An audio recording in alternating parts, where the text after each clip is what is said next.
Hello again, everybody. Zacatech is here with my WWE Raw review for this Monday, June the 16th, 2014. Yes, I'm actually wearing a Raw shirt for this. I've had it for a while. I don't wear it a lot because I usually like to want to wear it on Mondays when it is Raw nights. This Raw tonight, very intriguing Raw. Some good action, especially the first two matches, despite being plagued by the finishes. These were good matches. And we have, of course, Money in the Bank qualifying continues. And, as you see also by the subtitle, we have the Stardust. God. At least it wasn't Sandown, that outfit. At least it didn't make him feel like a joke. Although they kind of did make Sandown to a joke again tonight. Get to that in a minute. I'll give you a hint. We're in Cleveland. And somebody who left Cleveland, let's say they lost the NBA championship last night to the Spurs. Anyway, let that wreck your brain. We had all the superstars begin with all the superstars coming out to the ring to be kind of talked to by the authority, Triple H and Stephanie, with some announcement. Now, I thought the announcement was going to be that the rumors were going to be true, that there's not going to be one, but two ladder matches at Money in the Bank. There's been a lot of rumors flying about having not just the title ladder match for the title, but also still having the ladder match for the briefcase. I thought that's what they were going to announce, but that wasn't the case. They announced that they were going to have two qualifying matches this evening for the Money in the Bank title match, ladder match, where we would have a battle royal tonight, involving most of the superstars on that stage, with some exclusions. Dean Ambrose and Roman Reigns. And also John Cena was excluded from that battle royal. But knowing Cena's ego, he didn't want to be outside of the battle royal without getting an opportunity to try to get in that battle, to try to get in that ladder match. So decided to put him in a match against Kane tonight. They being the authority. Now we saw Cena and Kane get into a brawl a couple weeks ago, and the stipulation was a stretcher match. Now, they were supposed to have this. The stretcher match was the first option. If D-Boy was able and was cleared, they would have had Kane against D-Boy in a stretcher match for the title at the pay-per-view, being Money in the Bank. But as we all know now, D-Boy's out, so they didn't have that stretcher match. But instead, Cena will kind of fill that void by being in that stretcher match tonight against Kane. Of course, the winner will qualify for the Money in the Bank ladder match. I'm hearing, well, as a press time, it's 7 people. It could be 8 because I'm hearing a lot of people are going to be. I'm hearing there might be a surprise appearance. Maybe D-Bike could be a last minute. That's why they're not trying to be 8 people right now. They're making it 7 because they may be saving that 8th for a surprise, like I said. But now on to a man who should be in Money in the Bank ladder match for the title. Dolph Ziggler taking on Seth Rollins. Now these two wrestled on the main event. I missed it. I'd love to have seen it, but I'm glad they wrestled again on Raw this week. And I was looking forward to seeing these two wrestle. Because these two guys are very good athletes, and it delivered a pretty good matchup, despite the little finish. But at least the finish kind of hyped up a feud. At least it served its purpose with the finish.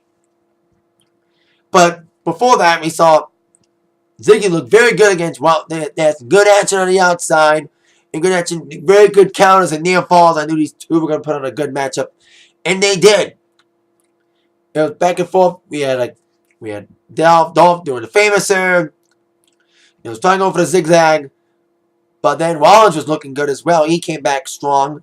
I've always liked Rollins when he was in the Shield. I think he's going to do well as a heel, as long as he gets the right amount of push and rub off from Triple H.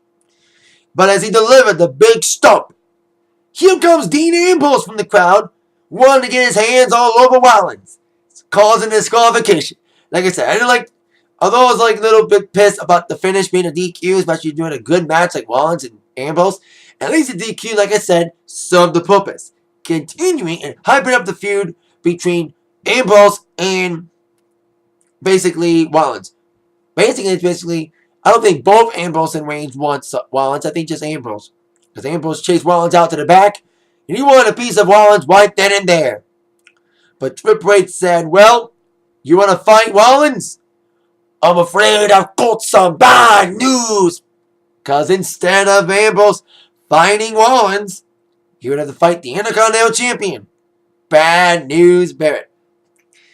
Now, we had a decent matchup, great matchup. I mean, it wasn't great, but it was just a decent match between Rollins and Ziggler. It was a fun match. And these two guys fought as well. It's kind of a good 1-2 punch with a decent showing from two great athletes like Rollins and Ziggler. Now we have Bad News Barrett against Ambrose. And I think Ambrose is looking better than he was with the Shield. I think this breakup with Rollins has made him better. It's amped up his personality a lot more. His promo last week was awesome. Probably one of the best promos he's ever given. And he looked really good tonight against Bad News Barrett. Looked very good against Barrett. Barrett had a good time too. Very interesting matchup between these two fellas. And like I said, he wore street gear. A lot of changes with Ambrose tonight. New theme, I like his new theme. And he wore basically street clothes. Then he wore his usual Shield uniform. He came out to attack Rollins with like a jacket in a black little tank top looking thing and black book bands. He looked good in that little gear. You know, like I said, new gear, new attitude. And like I said, new theme, which was a good thing. But as Ambrose was looking good against Mr. Bad News Barrett and ready to get a win over the IC champion, Rollins, who was chased out to the back, came out again to distract Ambrose the way he did distract Ambrose on Friday, costing Ambrose an opportunity to qualify for the Money in the Bank ladder match for the title when he screwed him in a match over Bray Wyatt. But this time, Rollins got ambushed by Ambrose as these two fought outside of the ring and through the barricades and through the crowd. But unfortunately, Ambrose kind of forgot he had a match going on. He was too distracted by getting his hands on Rollins and chasing him out through the crowd. He got counted out, and Bad News Barrett got the victory. But not before Ambrose would come back and ambush Bad News Barrett to end up delivering the Dirty Deeds, his finishing move. So like I said, I think Ambrose is changed. It's a slight change. I like this change in Ambrose. Like I said, breaking up the Shield is a good thing for everybody. Everyone's going to benefit. Rollins is going to benefit. Ambrose is going to benefit. He's really benefiting. He's gotten better since he broke up with Rollins. He's been the best I've ever seen him. You know, like I said, his promos were better last week. Promo was awesome last week, and he actually wrestled pretty well against the Bad News Barrett, Intercontinental Champion. And like I said, it's going to benefit Reigns. Because we all know in the beginning, Ambrose and Reigns were bald from the Battle Royal. But Ambrose, even though he couldn't street talk anybody to get him in the Battle Royal, Reigns kind of did. Weasel his way into the Battle Royal by kind of soiling or tainting Stephanie's coffee, making her puke, and making Stephanie leave the building, and leaving Vicky in charge to be prone to Roman Reigns talking to him about getting him into the Battle Royal, trying to lift the band. He was eventually in the Battle Royal, thanks to that little shenanigans with the whole thing, and maybe Vicky may get fired. I think even Vicky may leave the company. I thought she was going to leave after WrestleMania. This could be a way of sending Vicky out the door if Vicky wants to leave. So that was a little stupid shenanigans. But hey, had to, build up for that situation. Now on to the next matchup. We had, of course, two men who have already qualified for the ladder match. Of course, Roman Reigns being in that Battle Royal would have to qualify to be in the match. We have Sheamus taking on Bray Wyatt. Like I said, two men who have qualified for the ladder match already. We will see Bray Wyatt out first to deliver another great promo about him possibly being the WWE champion. And we could have Wyatt's be like the Shield. Shield at one time held all the titles. Well, all the mid-card titles, because you had Ambrose as U.S. champion the same time that Rollins and Reigns were the tag champs. What if Bray Wyatt was the WWE champion, and then the other members of the Wyatts, Harper and Rowan, would be tag team champions? They're getting the title shot against the Usos at the Money in the Bank pay-per-view. That was officially announced. Now, Bray Wyatt's getting a lot of popularity. The fans are really getting attached to Bray Wyatt. But do I think Bray Wyatt is ready to be WWE champion? I thought the same thing about Sheamus. When Sheamus won against John Cena back at 2009's TLC and putting Cena through a table. I thought Sheamus wasn't ready yet to be world champion. I didn't think Sheamus deserved to be world champion at that point in time. But Sheamus has gotten better. You know, he's a good heel. I think he's been a good heel, better than a babyface. But people love him as a babyface. And these two would have a very interesting bare knuckle brawl between these two guys. They're very unorthodox guys. Very unorthodox. And it kind of showed it. Big time. Big time. With, very interesting. Oh, by the way, before I get to, the Wyatt Sheamus match, I need to mention something about the, Barrett Ambrose match very quickly. Like I said, that match was pretty good too, involving Bad News Barrett and Ambrose. There was one great spot I need to mention very quickly. That Ambrose was on the top rope. He got clothesline through the top rope and hit very hard on the apron. Nice little top rope clothesline from Bad News Barrett. That's one of my favorite spots in that match. Being a fun matchup between those two guys. Forgot to mention that. So I need to mention that before we get to Bray Wyatt and Sheamus. Now these two guys, like I said, hard-hitting battle, unorthodox styles clashing. And of course, Bray had his two family members, Harper and Warren at ringside. And as Sheamus tossed Bray Wyatt ready to brawl outside, Harper and Warren looked like they're going to get their hands on Sheamus. That was until the cavalry came. The Usos. I thought we could maybe have a six-man tag. But they're saving that for the main event. To once again entice people to get the network. Anyway, but we're going to have Usos kind of watch Sheamus is back. As he would finish the matchup with Bray, with of course both Wyatts, Harper and Warren, and like I said, Usos at ringside. In both the corners, we saw Sheamus delivering the big moves. Of course, the 10 to the boundary. Was trying to set up White Noise a few times. And he was ready for the bull kick at one point in the matchup, following Bray Wyatt. And Bray Wyatt looked very good in this matchup against Sheamus. Very good against Sheamus. Very interesting. In the ending, as Sheamus was made for the bull kick, way to set it up, Harper and Warren got involved to cause a disqualification. So then we saw Usos get in, and they brought in a ladder. They brought a ladder into the fray, since of course they got Sheamus in the ladder match against Bray Wyatt and all the other people. And they were using ladders as a weapon. And then the Usos did a great double ladder move. Both going on a ladder and doing a double splash move through. I think they had two ladders set up. That was a cool little spot. They could have ran a little better, a little faster. Momentum wasn't on their side, but still. Great spot, though, from the Usos.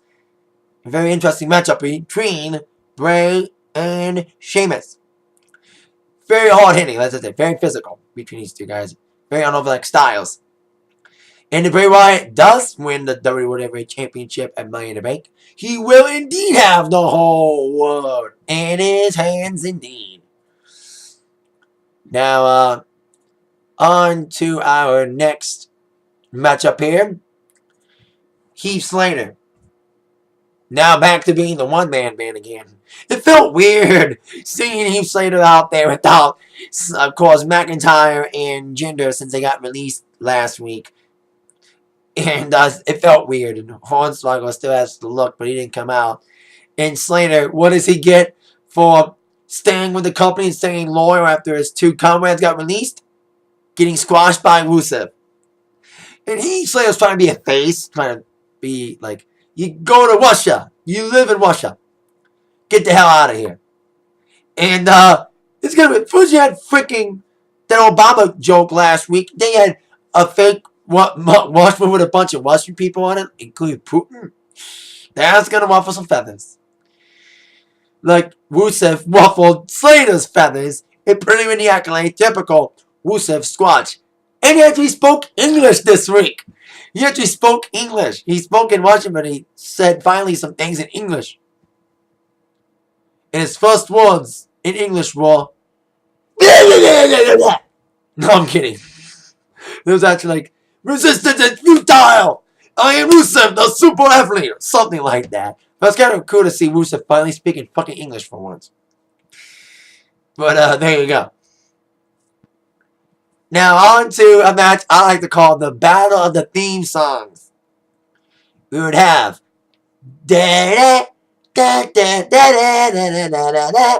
versus we have a mixed tag match involving Fandango with Layla taking on Willy Wonka, I mean, Adam Rose. Seriously, he looked like fucking Johnny Depp and Willy Wonka. He had the fucking glasses on and the fucking top hat. You know? Since no one would have gotten if he would have dressed up like Gene Wilder. But indeed, he had a Kevin Hart at ringside commentating.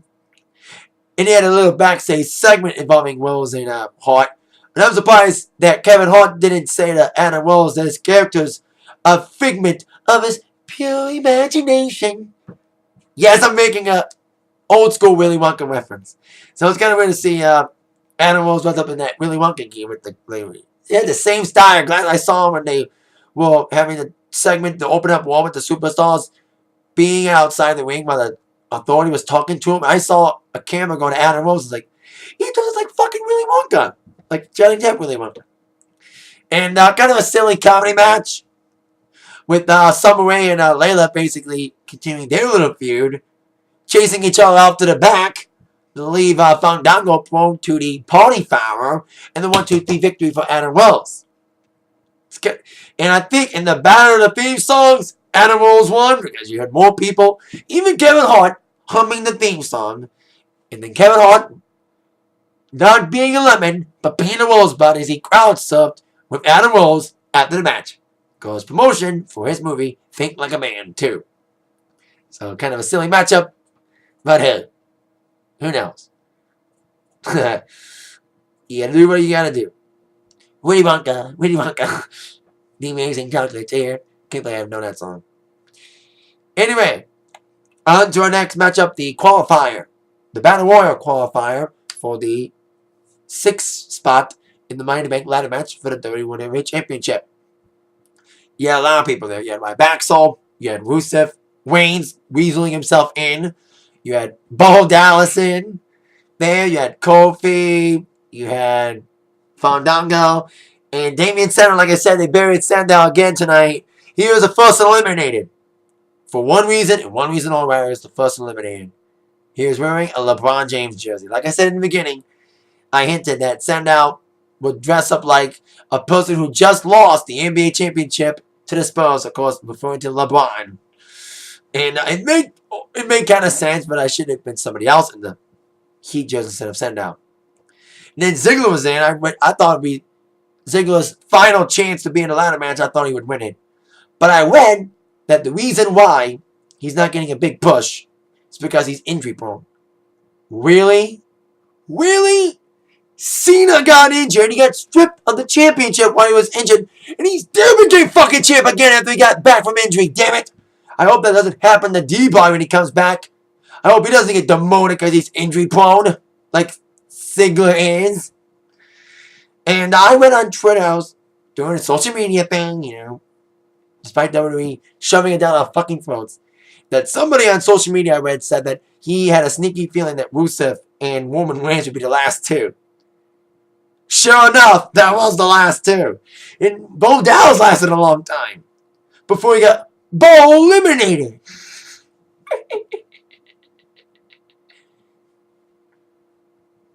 I can't think of more things that go with Bo. He went Bo by. But we had Rusev and Reigns left. That was actually the best I've seen Rusev. He actually did some vicious kicks. He looked really good against Roman, even though it was the last two of the Battle Royal. And there was some interesting action in that Battle Royal with a lot of interesting eliminations. I'm surprised Kofi didn't save himself like he usually does in these Battle Royals, like the dramatic saves. And in my mind, I think tonight was kind of like WWE's way of paying back Rowan for not winning I think they were making it up to Roman for not winning the Royal Rumble, because Roman dominated the Battle Royal as he did in the Royal Rumble tonight. And I had a sneaky feeling he was going to try to get Rusev out by delivering a spear or a Superman punch. Superman punch was what got him to qualify for the Battle Royal, win the Battle Royal, and qualify for the Money in the Bank ladder match. Now, I would love to see Reigns as champion, because he's been touted to be the next big guy. You know, momentum's been shifted a bit. He should have benefited more from his performance in the Rumble. That should have been a big jumping point. But they didn't have the Shield break up very quickly. They let the Shield go on for a while. But now that the Shield's finally broken up, I think everyone's going to benefit. And I would love to see Reigns as champion, especially if they decide to go on with the possible feud between him and Triple H at SummerSlam and have it for the championship. That could really amplify it if Reigns does become champion. That'd be very intriguing to see Roman Reigns as champion. Very intriguing. I would love to see that happen. Because here's who I want to see win that Money in the Bank ladder match. Well, ABC. Anybody but Cena. I don't want Cena, let alone be in a ladder match, let alone be the winner of the ladder match, is all I gotta say. So Roman Reigns will qualify, and we would see if Cena would qualify now against Kane. But this was a pretty good Battle Royal, because it's actually a pretty fun Battle Royal. For being a Battle Royal, it actually was the best one I've seen in a while. You know? It was kind of like, if Roman Reigns didn't win, all that bullshit with Vicky would not have mattered. That's all I gotta say. But indeed, Reigns weaves himself in, and he is in the Money in the Bank ladder match after being balled from the Battle Royal. Now on to our next matchup. Probably was going to be the most talked about moment of all. Goldust, of course, tonight by Cody last week.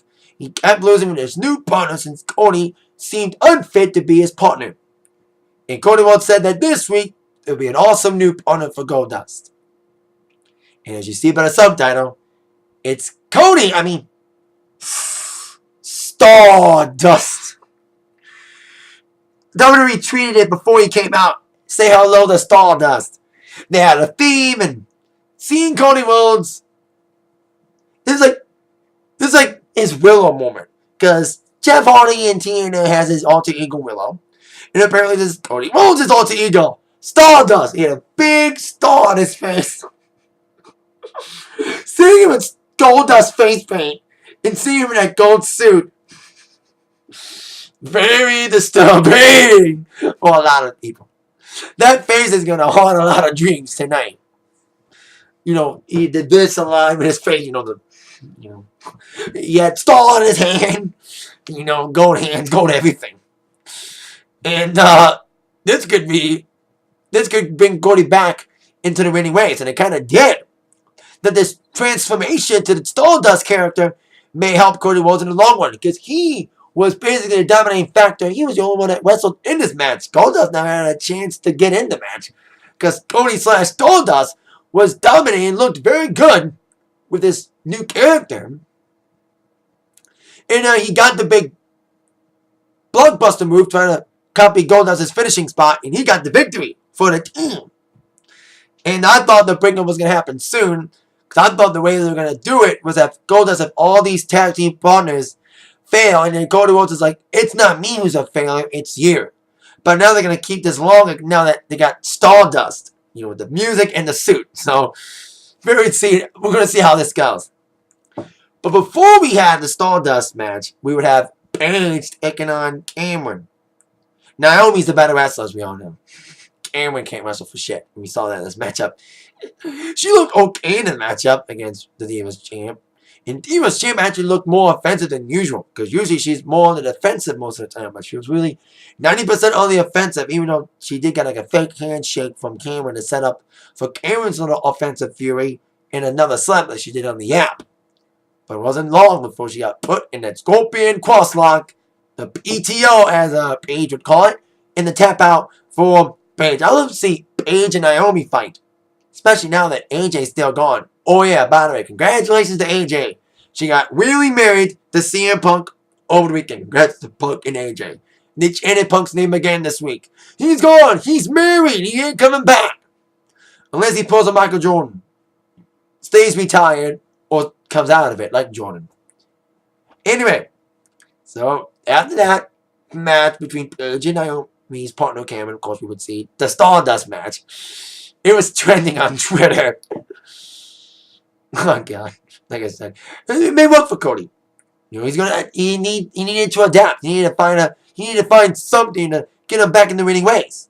And if being Stardust gets him back in his winning ways like it has tonight, finally beating my Baxel with his new character, we'll see how far it goes.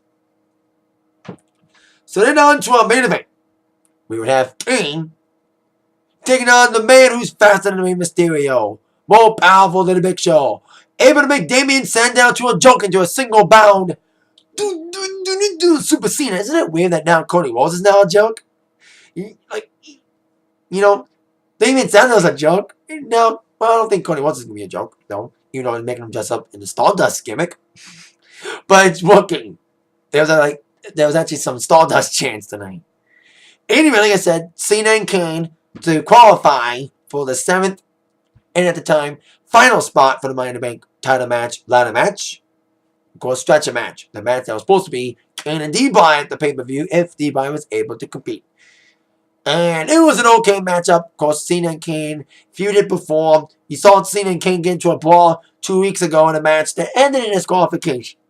So they needed something to give them a primitive, true finish. And for being a stretcher match, being a PG ladder match, stretcher match, it actually wasn't that bad. You know, Cena, of course, being Super Cena himself. There were some decent spots with the steps, with Kane doing a big move for the steps. And then Cena prone, leaving Kane prone after bringing him up outside the ring, nailing him all over the place. And the first time Cena was trying to put Kane and roll him to that finish line. Of course, he's been on the he's gone on the bad side of the Authority lately, kind of being a thorn on the Authority side, thus not being involved in the Battle Royal. Thus being put instead in this stretcher match after he got into a confrontation with Stephanie last week. So as Kane was about to be rolled to the finish line by Cena, the dogs were sicked on Cena as we saw Seth Rollins come out and Randy Orton come out. The double team on Cena. Even Orton giving the RKO to Cena. That was until Dean Ambrose came out, kind of paying back Cena for Cena helping Ambrose and Reigns out when they were triple teamed by the Riots last week, and Cena came out to set up him being a tag team partner for Roman Reigns and Ambrose that night. So like I said, Ambrose paid back Cena for helping him by being Cena, like Cena helped Ambrose last week by attacking Rollins and Orton before he got fed into an RKO. But I gave Cena an opportunity to weaken Kane again. He FU Kane through a table. And then he did the same move he did to Mr. Bray Wyatt in their last man standing match. He threw the steel steps in the air onto Kane, who was still on the floor, kind of recovering from getting rolled down by Cena. So if Kane out again by the steel steps, it gave Cena another opportunity to roll Kane out to the finish line. One stretcher didn't work, so he got the second stretcher. And as Kane was being rolled down the second time on the second stretcher, Kane got back up and ready to chokeslam Cena through that stretcher just inches away from that finish line. But then I knew this spot was coming. Cena would FU Kane onto the stretcher through the finish line, and Cena would indeed qualify. I had a sneaky feeling Cena was going to qualify for 2 reasons for the ladder match. One, obviously Bray Wyatt's in it, so he needs a way to get his hands on Wyatt again. And 2, Cena's an ego, maniacal maniac I like to call him, who wants to show all about him. He doesn't want to get anybody else over. It makes anyone into a joke. See Damien Sandow. Anyway, we would end with Cena being victorious, being the 7th man to qualify for the Money in the Bank ladder match for the title. Like I said, I want ABC to win. Anybody but Cena. I want someone to make a sign like that. I want someone to say anybody but Cena for the match. I would love to see Cesaro win the ladder match. He's in it. But if Cesaro wins, it won't give him any credibility. Because everyone's going to remember, I don't think it matters who wins this match. The winner has to hold the burden that the only reason why they're champion, it's only because D-Bry is injured. It doesn't matter who wins. Someone's going to be carrying that burden with them. They're going to have some weight on their shoulder. They're going to have I'm trying to think of the right word. Trying to think of that word. Something on their shoulder. Chip on the shoulder. They're going to have a chip on their shoulder knowing that whoever wins this match is only champion just because D-Bry's out. It's the only reason. So, the more logical choice, unfortunately, would be to have Cena win it. But I don't want him to win it. I would love Rollins, his former partner Reigns, to win. Especially if he feuds with Triple H. It'll add more magnitude to the feud if Reigns is champion. If they're going to go with that, Reigns and Triple H. Starting to get on the Authority's bad side, especially kind of bullying and kind of weaseling his way to the ladder match by sipping something in Stephanie's drink to make her puke. All over Vicky. That was a sick moment. So there you go. More men qualify for the Money in the Bank ladder match. We have the Usos singing on the Wyatts at the pay-per-view now for the titles. For the tag titles, I knew that match was going to happen eventually. Especially after the Wyatts defeated Usos in a non-title match the day after Payback. So there you go. That's my Raw review for this evening. Thank you all very much for watching. With that in mind, y'all been attacked by the review from Zach. Once again, thanks for watching. Have a great rest of your Monday night and rest of your week, everybody. See ya. Yeah.